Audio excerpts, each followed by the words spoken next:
Hey guys, welcome back to the next episode of In the Studio. I forgot what number we're at now. I think it's 6. Episode 6. And today we're going to be talking about Hollywood, which is the trip our video production program goes on every year. And it's pretty stinking awesome. Radical. Pretty radical. Can I trademark that word? Yeah. Okay. Well, McKenna, do you want to start with Wednesday? Wednesday. Yeah. So we left on Wednesday, March 5th, and basically we hopped off the plane at LAX. We hopped off the plane at LAX. Yeah, with a dream. We were blasting that music. Yeah. And literally the second we hopped off the plane, we played the lyric. We had it synced up. It was perfect. Yeah. Except my thing didn't work. It was really stupid. Yeah. But yeah, we got off the plane and then we went back to the hotels. We got our rooms and then we all fell asleep. Yeah. The hotel was really cool looking. It had a koi pond. It had a koi pond in the lobby. And then it had these giant 3 elevators, but one of them didn't work. Yeah. It was kind of sad. And then we got to feed the koi at some point. Yeah. One of the days we got to feed him. Yeah. Okay, so it's a blur. So on Thursday, I woke up late. Don't tell Hag. So I woke up late, and thankfully the night before I had planned. I was like, guys, what if I theoretically sleep in? So I preset all my clothes, and then I got ready, and then that's my POV story. And then we departed for the Chapman University Dodge College of Film, Yep. And it was pretty rad. Doesn't work. Peak. It was peak. Peak. Okay. Chapman was really cool. It was really nice. Like you walked in and it was like walking into a movie theater because they had like the giant like movie theater sign and it said "Welcome to the Dodge College." Chapman Film College. I don't know what the actual title is. It was very cool. And then like right behind it, they had the entrance to like this huge theater. And that was really nice, and it had a really nice soundboard. Jordan. Yeah, Jordan. He has nothing to say. Yeah, Chapman was really cool. They have 3 separate film buildings, and we only got to go to 2 of them because, I don't know, the third one that we didn't go to seemed like it would have been the coolest, but we went to their DMAC. What was the third one? Yeah, there was the CSW or whatever. Wasn't that the prop one? Or like the set building one? Yeah. Yeah, okay. So we saw the actual Chapman, like the main building. I forgot what it's called. It was started with an M or something. But that one was basically for the broadcasting soundstage, and then also like the editing suites were all there. So those editing suites are awesome. Yeah. They have like screens that are like the size of my phone that like you can like reserve times to be in the room. You can see if the room's available, and then it's like a solo like one computer in the room, and you can reserve. It's really nice. It was really nice. Basically it was like my dream room. Basically, they're like tiny little bedrooms that have a computer and a whole like thing set up for like anything editing that you need, and you can reserve it for any time, any spot, and it's you kind of just go to this little like cubicle that's like soundproof in a sense because you're editing, and you just go there and you reserve the spot. And it was really nice because they had the different rooms across the hallway. Like one side was Windows and one side was Apple. So yeah, they like if you like using Windows, then you can use Windows, and if you like using Mac, then you can use Macs. It was really nice. And then the DMAC. The DMAC instead of the PAC. Digital Media Art Center, right? Yes, yeah. Digital Media Art Center. That was really cool because it had like that lunch room, and you walked in and it had like all those rooms for like digital art. It was mainly all just for like the animation stuff, and they had like a really big theater there too that they hosted like a lot of their networking events at, and then they had their giant LED screen. Oh my gosh, I wish I could have seen it in action because that thing was huge. Yeah. Which, if you don't know, an LED screen is basically like a newer version of a green screen that's been used for films like The Mandalorian. That's kind of the biggest one. Yeah. And maybe for the new Avatar, I'm not entirely sure. But basically what it is it's a digitalized green screen. So what you do is you can find like any image or create any image online and then project it onto that screen and then film while that screen is like turned on and, you know. Make sure it's high quality. Yeah. That sucks. So it's pretty much just a digital green screen. The version that they had was a lot. It was Like huge, it wasn't was it? it was Like- pretty big, but it was like one of the ones that were more on the lower spectrum. Because there's definitely ones that are like huge, and theirs was just It cost, a like- square, and there's ones that are like curved and stuff. It was expensive But too. it was still really cool because those aren't something that a lot of places have. It isn't. Pretty new technology. I feel like there's another really cool thing in there, but I can't remember. They had all those cords on the ceiling, which is cool. Yeah. I think. In the DMAC, they had the one like art wall. Yeah. Oh yeah. They had that art wall where they had like all the different students like art pieces up on the wall, and you could look at all of them, and it was very cool. And it had like that classroom that we didn't get to go into, also. Oh, and then we went back and we went into the actual sound stages, right? Or is that I don't know. or is that a different? We didn't do that was for that a Chapman. different college? Yeah, it was a different college. Was it a different college? Yeah. That Chapman didn't have the gold room. No, yeah, that was Chapman. Yeah. Oh yeah, we did go into soundstage. We It was did, just really yeah. different. There was like this room and it had these huge sound stages. One had like an entire like beach set on it, and that was really cool because the rooms are soundproof, so you just like can't hear anything when you went in there. Yeah. And then they had the gold room, which is where you can check out all your equipment. Yeah. It's a lot more strict. I'm pretty sure you have to fill out a bunch of stuff to check out. Yeah, than equipment, it is but in Tahoma. Tahoma, we're pretty pretty chill about it. pretty grateful to be able to just kind of check out any of the equipment that we have here, on a whim, as long as nobody else has it checked out. But in college, it's a lot more harder to get something checked out, and Gotta plan it out like Yeah. months ahead. like especially if for somewhere like Chapman where those things are being used like every single day, people are constantly checking those out, so you really have to plan for it and be like, okay, this is what I need, and you have to check it out like you said, like a month in advance. But the other cool thing that they had was they had like equipment trucks, so they Oh, had yeah. like a U-Haul basically, but for equipment. So Their if you version needed of that, Rylan's car. so if you needed like if you had so much equipment to bring to a set, you literally could like bring the equipment truck. So I'm worried if this is gonna mess up with my audio. I'm gonna take off my necklace, just in case. But after we went to Netflix, we left and we went to We went to the Netflix Studios. to visit the live taping soundstage of the Upshaws. Yeah, that was really cool because we got to like walk on and like see all the set, and it was crazy seeing like the amount of detail that they put into it. Like you For go sure. like walk. I mean, you walk around a corner and then it's like there's nothing there. But like right as you turn back around that corner, then it's like there's so much detail, and it's like especially the auto shop. Going into the auto shop yeah. was crazy because it was like they made it look all beat up. Like it looked like it had been used for years. Like if you like looked like just into it like you would have thought that you were in a real auto shop. But then you turn around and then you see all like The cameras Where- and the live where the Yeah. live audience goes. And the thing is that the thing about that too is that like there's so many people that think about those details and they actually plan out those details, and then they go in and paint all of that there. Like that isn't just something that and you that's can, its like, whole own like job in industry Yeah. that people don't typically think about. When people think about industry, they're like, well, I can be a camera guy or a director or an actor, but you could also, if you really like painting, you could paint sets. Yeah. And I think that We sounds actually really met the very paint fun. guy. We did meet the He was paint guy. really chill. He was chill. He was really cool. And that was the thing that I got out of it the most. The Netflix, that day when we went on that set was the thing that resonated with me the most the whole trip. Because when you walked onto that soundstage, that's not something that you can just get. You can't really just get a tour of Netflix. Like you can go to their live tapings, which still aren't necessarily like easy to get into. Yeah, like but- those seats looked like they had limited view. yeah, there was like 20 seats. So you could go to Netflix live tapings, but there's no such thing as like getting a tour. And so when we walked into that soundstage, it was like so many people, so many producers, the line producer, the assistant producers, all of these like people that worked on the crew that were just so excited that we were there. They were equally as excited that we were there than we were being there.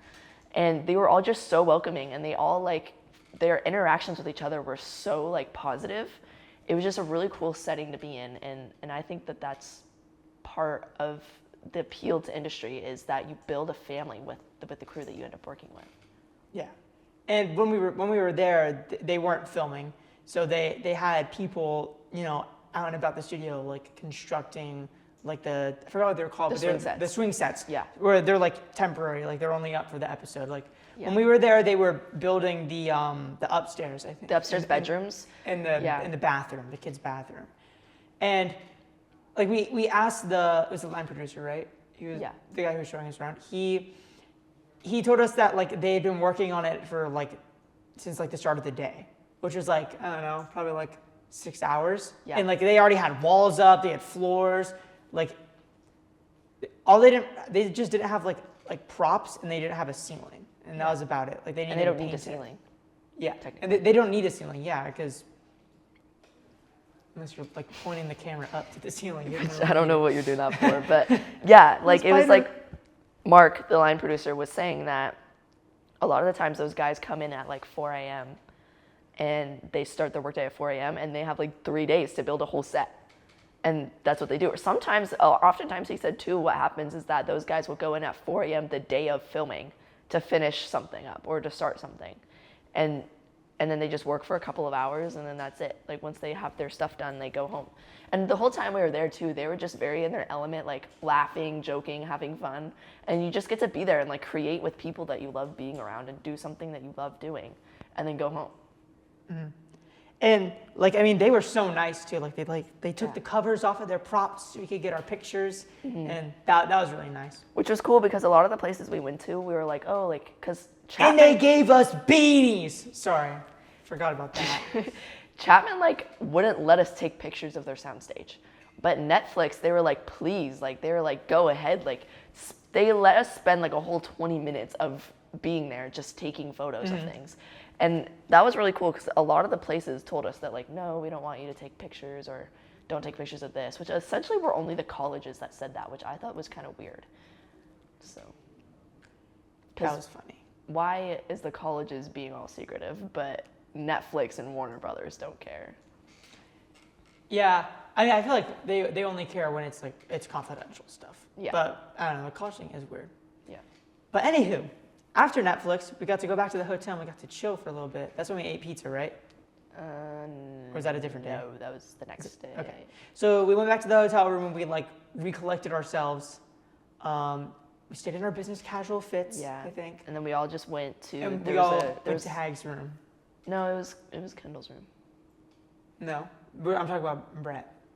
Oh, Yeah. So we all went to Hag's room and we surrounded Mark and Hag on their couch, and we were just kind of listening to them until Brett Bachman showed up.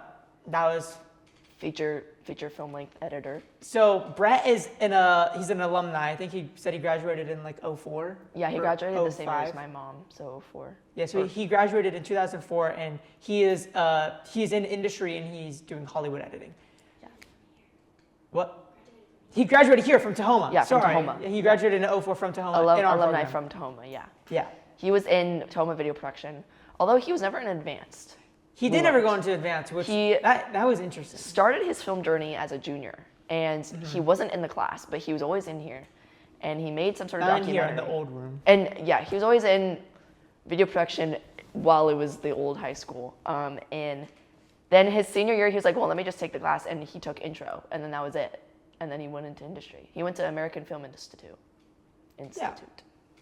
I mean, he's got a pretty successful career, I think. Like he makes pretty decent money for the editor. And I think it was really cool hearing what he had to say about like transitioning from our program to, going into industry. I mean, he had a very long path. I mean, he went to Western and then he went to the ASI or whatever. AFI. Yeah. Oops. And it was really interesting.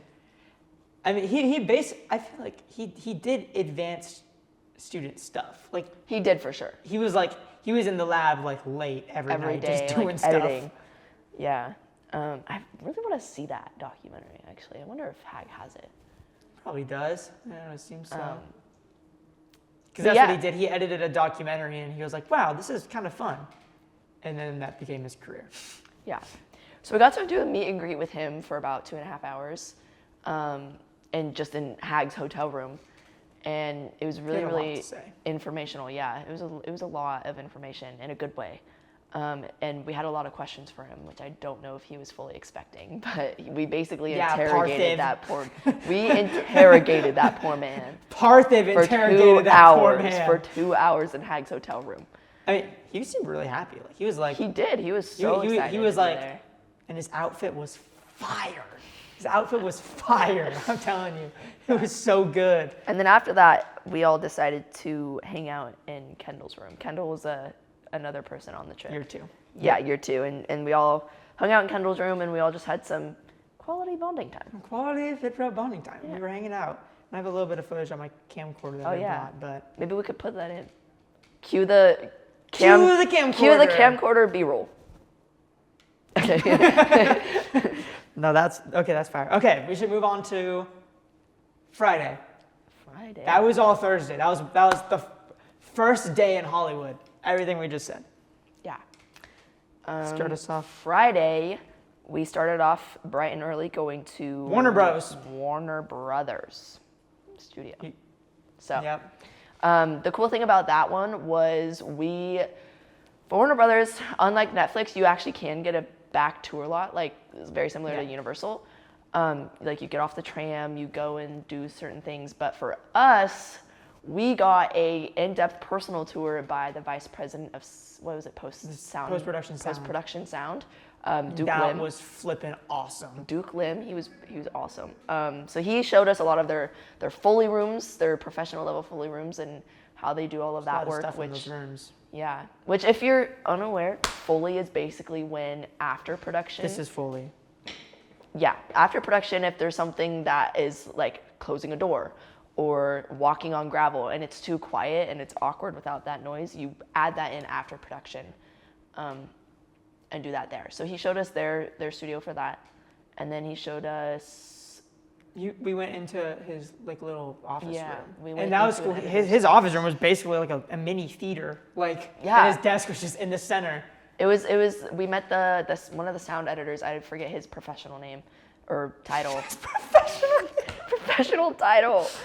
Job title, but he was one of the sound editors for the Black Adam movie. Yeah, he showed us this one scene in Black Adam where like he wakes up and he like zaps lightning out the wall, and it was really cool because you don't realize how much, sound effects and like Foley goes into every scene. Yeah, and it's very interesting. It made me think about I should get some Foley in my video. Yeah, exactly.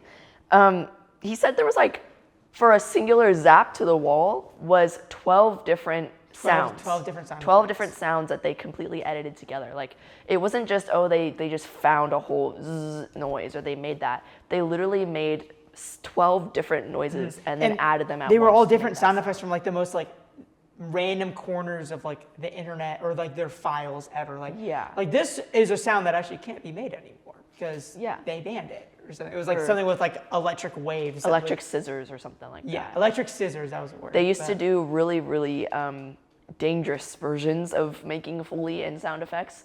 And basically what they did was they took two like pieces of metal and conducted electricity into them. So then when they cut the metal like this, which is why they call them the scissors, it would make a zzz noise because it was quite literally creating lightning, which was very dangerous.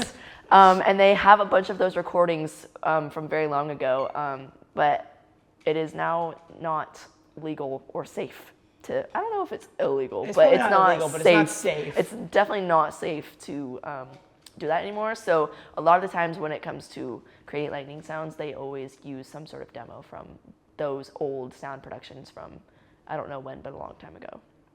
Yeah, and then after Warner Bros.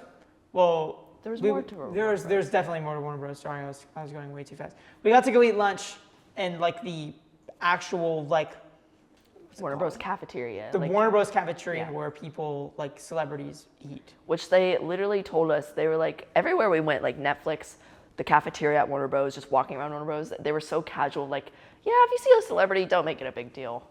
It was really funny. Yeah. We didn't really see any celebrities. We saw one. We saw Ludacris at Netflix. He walked, my man, and then he walked right by us on the stairs. Yep, which is kind of cool. And that was it. That was funny. That was all of our sightings.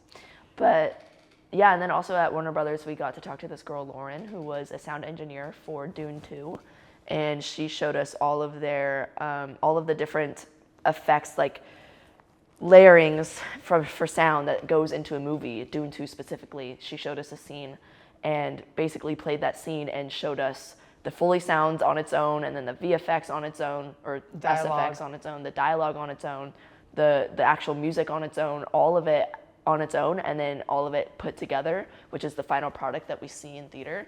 And seeing that was pretty cool. It really makes you realize how much effort and time really gets put into creating sound and music for film. Yeah, then we went to lunch after that, right? Yeah. Yeah. And then we went to lunch, and then we left and went to LA Film and Recording School. LA Film and Recording School was very Baller. Very baller. It was so cool. It was very chill. It was like the very people there chill. were very chill, and they showed us around. And I mean, where did we start? We started by, LA Film School. well, what did we do in LA Film School? Was the first thing we did. Our tour guide was Jasmine. She was really cool. She took us to their lobby, and they showed us a 5-minute alumni video. Oh yeah. And a lot of their alumni worked on some cool music videos and stuff like that. And then after that video, we kind of just looked around their little campus, which is a lot smaller than Chapman. But the environment there was a lot different because it wasn't a private school; it's a technical school, and so all the people there were very down to earth. And they had awesome sound stage that was an entire. Yeah. It was I would say a house, but it's able to turn into a restaurant. You're able to turn it into multiple different. They set said it pieces. was $1 million, that sound stage. It was super. And they have cool. It was 3, a I whole believe. house. Yeah, and they also had a fully stage. So did Chapman, and then they showed us their theater, and that was kind of The it. theater And was then- very cool. Yeah. And they showed us their equipment room, which was, I mean, It was how do I describe it? outside in the garage. It was it was behind chain link fence, and I mean they still had a bunch of good equipment. It was very solid. Yeah. And And then they have there was a back room after the equipment. There's the initial equipment area, and then there's a back room behind the equipment.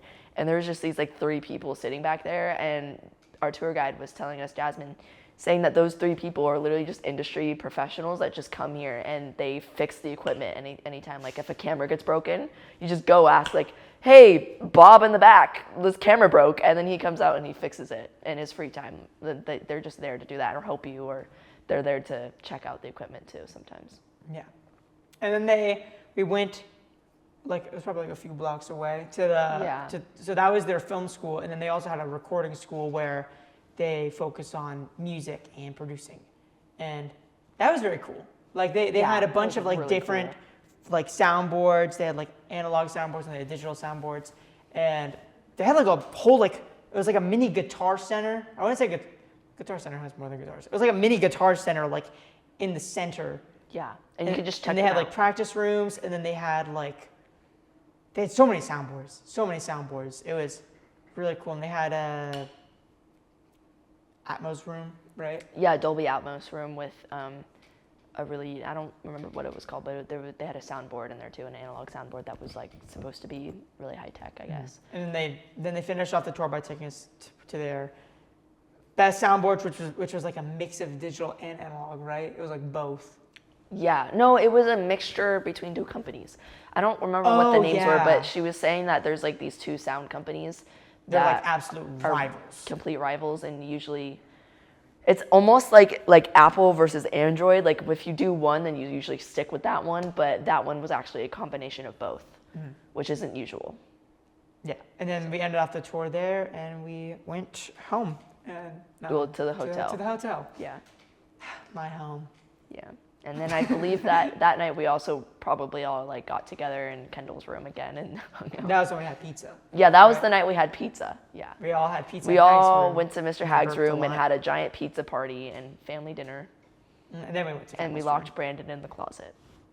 We locked Brandon in the Yeah. closet. Day after Saturday was Disneyland, which was a lot of fun. It was also kind of stressful. There's a lot of complications. I think we should breeze through this day because there's a Yeah. lot going on and I have a lot to say. He was so But I don't think mad. Hag would be happy if I said it all. I was a little God. upset with their lightning lane system. That's all I'll say. Basically, all that happened was because I know 5 hours, no rides. Because if this guy tells the story, he's gonna get really mad. So basically, what happened was we all got to split up at least if we were in groups of 3. So we were together with 2 other people, or 3 other people, I think. And basically, what happened was Disney was having a really off day with their electrical. So every single time we would go to a ride, they would be like, sorry, we're closed. And then we would finally get to a ride and we would wait in their 50-minute wait time. And then the second we were like about to get on, they'd be like, sorry, we're having technical difficulties. And that happened to us 4 times in a row. And their lightning lane system changed our reservations. 6 hours ahead of time. But looking on a positive note, when we did get on the rides, it was so much fun and it was a very great, fun experience. And I had a blast. I had a lot of 5 fun, hours, 5 hours, no rides gets to a man. too. And then I almost threw up. Oh yeah. Yeah, She but got that was sick. And okay. Mark Jones got a lightsaber. It was green. Yeah, and I got my teddy bear. Yeah, my I bear got a that teddy smells bear. like, he smells like strawberries. Moving on. Sunday, we went to Universal Studios, and that's what we did the whole day. But they gave us this really cool VIP tour where it's kind of like the regular tour you can get where you go on the back lot and stuff. But we got to look at a lot more things in a lot more detail. Yeah. Have you been on the regular tour? Yes, I have. So went in I don't August. know what the difference is. So can you... So it's actually crazy different. The difference between the VIP experience and the regular experience was so different. Even just having like Express, because I went to Universal and Disney back in August, and we didn't do the VIP tour because the VIP tour is about like 3.5 hours, and we didn't want to spend the time doing that when we could enjoy the park. And so the regular experience was very much like you sit on the tram and it's with like 30 other people, and you kind of just circle around the back lots while someone's talking and pointing things out, like this is where this was filmed at that soundstage, or this is where that soundstage did this. And then you go through all the same things like the Fast and Furious tunnel and the King Kong tunnel, and then you get The to see subway the station. shark and everything. But then with the VIP experience, and then well, also with the regular experience after the tour, you can go on the tour whenever you want. You can just go up and you have to wait in line, just like you would a ride, and then you wait your turn to go on. And then after that, you're kind of free to just go back and explore the park. And it was very, very different doing VIP, because the second you get to VIP, it's a completely different entrance from the park, and you get into this lobby, which is not Everyone accessible kept to calling us anybody else. VIPs. They were like, hey, Yeah. VIPs. Every single person that we would pass that was a worker, they would be like, you're a VIP. Like, yo! Yeah, they were so much was really nicer to fun. us because we were VIPs, which is kind of screwed, but also really nice. Maybe I should spend like $4,000 on VIP. Yeah. But then the tour was a lot more in depth, so we got to be on a personal bus that was a lot more comfortable. It wasn't your typical plastic chairs or your benches. It was actual like couches pretty much that you're sitting in, and they gave you like water throughout the whole thing. It's just free water in the chest. They're like, yeah, just grab it anytime. And our tour guide Adrian was awesome. She was so nice. And She was really sweet. She was really fun. Yeah. She danced with me she at Minions. She took us to the front of the line to every single ride, except Universal was also having a tough time with technical. I don't know what was happening Jurassic in LA. World and Transformers were closed down. Yeah, because of technical difficulties again. So we didn't get to go on those, but she took us to every single other ride across the park and walked us to the front of the line herself to every ride. And then after that, we actually went on the Backlots tour, and we actually got to go off of the tram, which you don't get to do on the I regular got to see, experience. we got to walk in front of the courthouse where they filmed Back to the Future, which Yeah. was crazy because that was the day before our Back to the Future announcements aired. Yeah. So that was fun. Yeah, and then we got to walk along the street that a lot of music York videos. Street. Yeah, New York Street that a lot of music videos are made. Like Taylor Swift's "Wildest Dreams" is the first one I can think of, and there's a bunch of other ones. I think Britney Spears did a couple down that street, and maybe Lady Gaga, They filmed the Spider-Man. Spider-Man, and a whole bunch of different ones. And then we literally got to walk on that set versus the regular tour, you just drive past it and they point it out, but we were literally standing on that set. And then the apartment from Home Alone 2. Oh, yeah, that one too. And then we got to go inside one of the sound stages, and that one was for St. Denis Medical. That was really cool. It's like you step in and it's like, wow, soundstage, and then you walk into the set and you're like, wow, I'm in a hospital. Yeah, it was really cool. It was crazy. It was like a whole new world, and like I'm like, wow, I feel like a doctor because I'm in the back rooms. Yeah, which that you don't get to do on the regular tour. So it was really cool being able to walk into those sound stages. And I mean, yeah, that's kind of the main differences. It was just the VIP tour is a lot more, and then also just like a lot more, like a more hospitality than the regular. And then after the VIP tour, we got to roam around the park, and we got to keep using our rad VIP passes to get to the express line. We didn't get to cut the line. Yeah, anymore. we went on the Mummy like 4 times in a row. Because we were trying to get the outro for this episode. And then we finally, because we were gonna do a picture of us on the Mummy ride. On the ride, we did our finger guns. And then we finally got it perfect because we had to try 3 times. But they wouldn't let. The second we go up and I bring my camera up to take the picture, they were like, "You can't do that because I have to pay $30 to get a picture for some reason." So no picture. We love you guys, but I'm not spending $30 for our outro. Yeah. You also couldn't really see it. Like it was like. Yeah, we were like the second row, so it was kind of hard to see us. Yeah. But that was a lot of fun. I got motion sick on Harry Potter and butterbeer. Oh my god, butterbeer. Except Parthiv kept yucking on our yum. He kept yucking on people's yums. God, Parthiv. Parthiv did not like the frozen butterbeer. Let's not explain this story. That was all I was gonna say. He did not like the frozen butterbeer, and we got the frozen butterbeer, and so he had some comments about that. Yeah, and that was it. But yeah. All right, so our light died. All right, Monday. On Monday, it was our last day, and we went. What was the place called? Creative Consultants Inc. Yes, that Creative Consultants Inc. It was this really cool place where they make minifigures with and they blow them up, like in shots where like you see like buildings explode. Just saying, sometimes it's not CGI. It's little miniatures that they explode. It's all camera angles to deceive you. Yep, they want to trick you. But they took us into the shop and they showed us around, and the guy talked a lot in a good way. And then he took us upstairs and he showed us this. He showed us one of the things they built, which was like a satellite.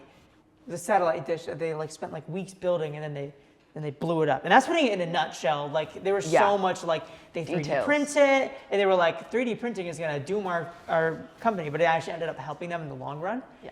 And then they showed us the scene where it blew up, and I was like, it looked pretty real. It looked real, and if like they didn't tell me that it was minifigures, I would have believed it. The reality of it too was the miniature that they made was 5 feet in diameter, so the dish that they blew up was only this big, but a real dish is 80 feet in diameter. So to be able to do that was pretty crazy. And they said, I think that they 3D printed, there was like 4,000 pieces to that, and then they just blew it up. It took them like a month to even build it, and then they blow it up for a shot. So every time they do something like that, it's often they make like 2 to 3 different Did they make multiples of the satellite dish? I don't know. I don't think they did it because that was such a huge piece. Intricate thing, yeah. But essentially what they were saying is that a lot of times when they have things like that, they literally will like hey, our light's back. They literally have to like calculate and like do the math, and literally will have like their director of photography or somebody who's just really good at knowing camera come out and literally plan everything, like what the explosion will look at with a certain lens and how it'll look the best at what angle and what shot and stuff like that. So there's a lot to that part of the industry too. It was like a really niche spot in industry that kind of like the the painters at the Upshaw set. Like no one really thinks about like that part. No one would be like, yeah, I want to go into industry. I really want to blow up minifigures. Yeah. But it's like when you think about it, like, wait, that actually does. That sounds really cool. I would do that. I would blow up minifigures. But it's a part that no one really thinks about, and Yeah. it is very cool. And there's a decent number of people who do it, and I think it's very cool. And then after that, we had already packed up all of our stuff from the hotel room. We ate our amazing breakfast from our amazing hotel. We went to Santa Monica Pier. We went to Santa Monica Pier. We did go to Santa Monica Pier after that. And That was a fun time. That was a fun time. Um, I was in GTA 5 in real life. we had chicken tacos. Well, he got shrimp. I got shrimp and chips. Yeah. On the beach, and then we just walked around. I got Cookie Monster Cookie ice Monster cream, ice and my cream. lips all blue. And then he dropped it after we told him maybe you shouldn't hold your ice cream upside down. And then what did Then he I do? held it upside down, and it dropped. But it was like, I already got the main top part off, so I just kind of kept eating it. Yeah, he picked it off the ground, and this guy started eating it off the freaking ground. I did not spend $10 on that ice cream just to not eat it. Yeah, and then we got chased by birds, or Kalia did. Oh yeah. And then we just kind of hung out on the beach for a little bit, and Jackson got scammed. Jackson got scammed by a street hustler. And then we looked at some of the shops, and then we got in the car and drove to the airport. We hopped on the plane at LAX. And then we hopped off the plane at SeaTac. Yep. And I fell Goodbye, asleep. LA. I was asleep that entire plane ride. Yeah. Goodbye, LA. Hello, America. And then we were back to Maple Valley. I got Jack in the Box after. And then we went home. Then we went to school on Tuesday. We went to school yesterday, and then here we are filming this podcast, telling you about it. So. The end. Yeah. Nice. The end. Mic drop. Mic drop. Okay. So yeah. All right. Well, I think that's it. Cue the. I Ready? hope that like. Ready? 3. Well, wait, no, we can't get it to. Okay. Wait, no, 3, dummy. 2, Sorry. 1, 2. and that's it. 3. In the studio.